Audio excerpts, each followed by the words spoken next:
Halo semuanya, selamat datang lagi di channel aku, Gen Tutorial. Untuk video kali ini aku bakal bahas bagaimana cara menambahkan foto thumbnail di video Dailymotion.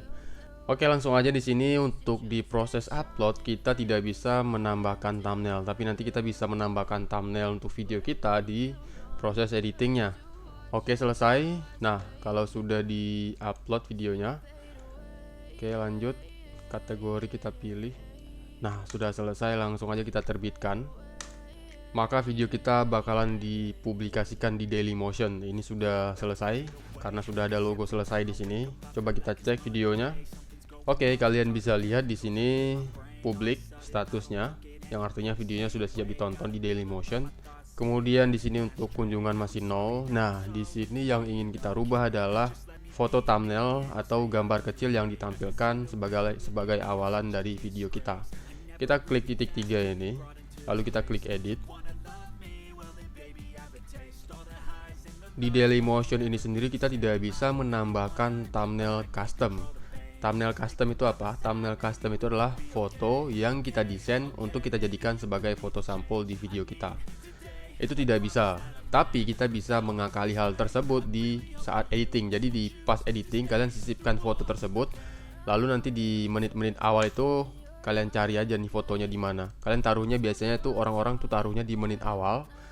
Nah, di video kali ini aku nggak pakai foto custom, tapi kalau kalian ingin menggunakan foto custom untuk dibuat sebagai foto thumbnail kalian, kalian bisa sesuaikan di menu editing.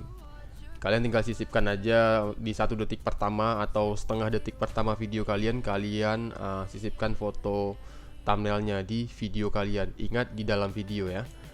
Tapi di sini kalau kalian ingin menambahkan thumbnail, kita bisa play videonya. Bagian mana kira-kira yang paling sesuai untuk menampilkan gambar yang mencerminkan isi video kalian.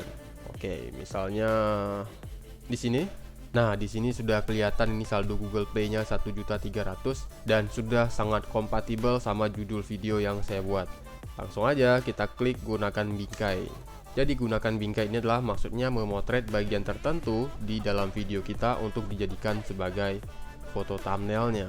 Karena kita tidak bisa mengupload thumbnail custom seperti layaknya di YouTube.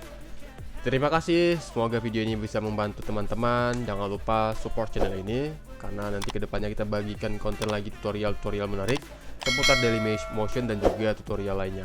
Sampai jumpa di video aku berikutnya. Ini foto thumbnailnya sudah berubah ya guys ya. Nah, di sini saya sudah tambahkan thumbnailnya.